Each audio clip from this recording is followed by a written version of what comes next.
अयोध्या का राम मंदिर और काशी की ज्ञानवापी मस्जिद की तरह ही महाभारत के दौरान प्रसिद्ध रहा बागपत जिले का लाक्षागृह भी अब कानूनी विवाद में है।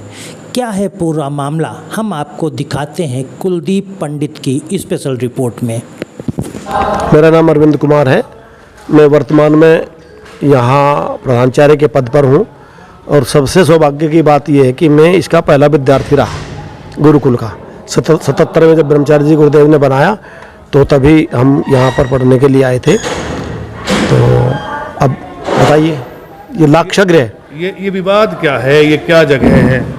अच्छा, ये मूलतः तो लाक्षागृह है, जो एक लाख निर्मित धातु होती है।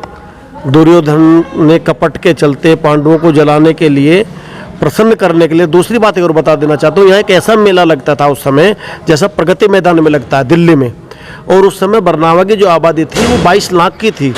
तो दुर्योधन ने अपने भाई युधिष्ठिर को खुश करने के लिए उस मेले का प्रतिनिधित्व करने के लिए भेजा था, और उससे पहले व्यापक तैयारी की थी षड्यंत्र के लिए। उनके लिए एक बहुत सुंदर महल बनवाया गया था इस स्थान पर, और उसकी कुटिल नीति ये थी कि इसमें लाख लगा दी जाए जिससे पांडवों को यहाँ जला करके मार दिया जाए और सम्मान भी हो जाए, कुटिल नीति के चलते। लेकिन इसकी जानकारी होगी विदुर जी को, तो विदुर जी ने अपने खनिकों के माध्यम से एक सुरंग का निर्माण करके ये संकेत युधिष्ठिर जी को कर दिया।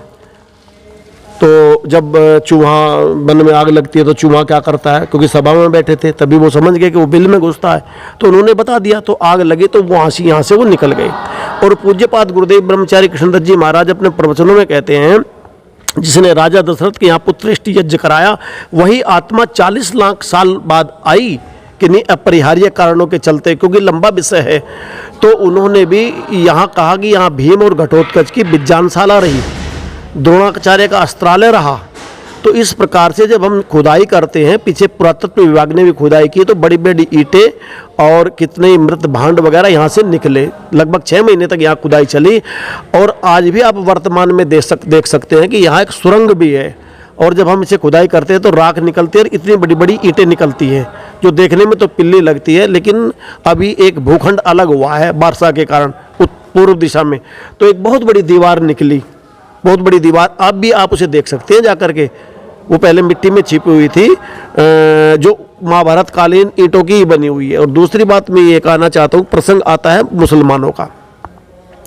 ठीक है, मुसलमान ये कहते हैं कि हम भाई ये हमारा है, चलो आप भी मान लो, मैं भी मान लेता हूँ तुम्हें, लेकिन कुरान में कहीं बुत परस्ती नहीं मानी जाती। बुत परस्ती मानती ही नहीं। जिसको वो अपना कब्रिस्तान बताते हैं, दरगाह बताते हैं, उसमें आप जाकर के देखिए कि उसमें कुंडा लगा हुआ है, घंटा जिसमें लटकता है चैन में। तो इससे ये सिद्ध होता है कि उसे वो निकाल नहीं पाए उस समय, क्योंकि उनकी ताकत थी, वो हो गया तो हो गया। छोटी छोटी ईंटों से उसको भर दिया, भरने के बाद भी अपना कब्जा कर लिया। यहाँ तक किया है, ये लाक्षागृह थोड़ी, जहाँ तक किया है। तो आज भी वो कुंडा मौजूद है और वहाँ कोई कवर नहीं है, कुछ नहीं है। केवल वहाँ एक यज्ञशाला थी, यज्ञशाला में यज्ञ होते थे, और उस यज्ञशाला को इन्होंने अपने समय में आकर के अनुरूप करने का प्रयास किया, जो केवल एक विवादित मुद्दा है, इन्होंने बना लिया। लेकिन वहाँ कोई कबर नहीं है, कोई बैठता नहीं है, इनका मतलब पूजा पाठ इनका कुछ नहीं होता। केवल अब तो वहाँ एक गौशाला है और यहाँ पर यज्ञशालाएँ हैं। और यज्ञशाला भी यहाँ यज्ञ जो होते हैं वो ऐसे नहीं होते, वो यज्ञ किसी हिंदू जाति के मत पंथ के प्रतीक के साथ में एक वैज्ञानिक विधा है। पर्यावरण को कैसे शुद्ध किया जाए, इस प्रकार की विधा को लेकर के सारे समाज के अंदर, पूरे भारतवर्ष के अंदर विधि विधान से यज्ञ किए जाते हैं। जी, वर्तमान में गुरुकुल में कितने छात्र अध्ययन कर रहे हैं? 152 छात्र इस समय हैं। और मैं आपको बता देना चाहता हूँ, कल ही उत्तर प्रदेश संस्कृत संस्थान की प्रतियोगिता यहाँ ग्वालीखेड़ा में हुई। हमारे इस विद्यालय के विद्यार्थी का उसमें प्रथम नंबर आया। छोटा विद्यार्थी है, उसका 12वीं के कक्षा का 12वीं के बच्चों से उसकी प्रतियोगिता हुई, और वो प्रतियोगिता भी थी, उसमें उसका पहला नंबर आया। अदालत के फैसले क्या उम्मीद करते हैं? अदालत तो न्यायाधीश है, वही परमपिता परमात्मा हमारा राजा आचार्य गुरु और न्यायाधीश है। उस एक न्यायाधीश तो परमात्मा है जो सबका फैसला करता है। और सांसारिक क्षेत्र में अगर देखा जाए तो हमारी जो अदालतें बनी है, न्यायाधीश जो बैठे हैं वो जो फैसला देंगे वो सर्वोपरि है, हमें मान्य है।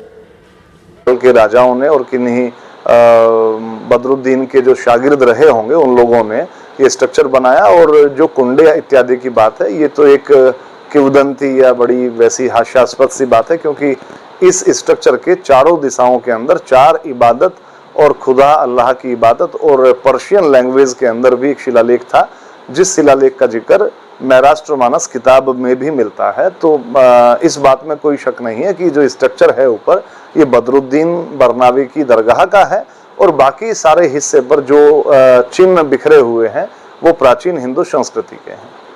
अच्छा, इतिहासकार के तौर पे आप भी गए हैं, मेरठ से भी आपके कुछ लोग गए थे साथ में आपके साथ, क्या चीज़ें आपको लग रहा है और क्या क्या वहाँ हो सकती है? नहीं, पिछले 20-25 वर्षों से लगातार मैं वहाँ जाता रहा हूँ, और बरसात के बाद क्योंकि टीले पर, प्राचीन टीले पर बहुत सारी चीज़ें बरसात के दौरान सरफेस पर मिलती है, तो सरफेस से मिली हुई काफ़ी चीज़ें, काफ़ी प्राचीन काल की चीज़ें हमारे पास एज ए प्रमाण हमारे पास मौजूद है। और जो वहाँ पर मुग़ल स्ट्रक्चर बदरुद्दीन शाह बरनावी की इबादत गाह, जहाँ पर वो बैठते थे, अपना उर्स उनका लगता था, उसके भी आसपास काफ़ी सबूत बिखरे हुए हैं। तो दोनों ही समुदायों की बात से इनकार नहीं किया जा सकता, लेकिन स्ट्रक्चर वो मुग़ल कालीन और बदरुद्दीन की दरगाह का है। मेरा नाम इरशाद खां है, बरनावे के रहने वाले हैं,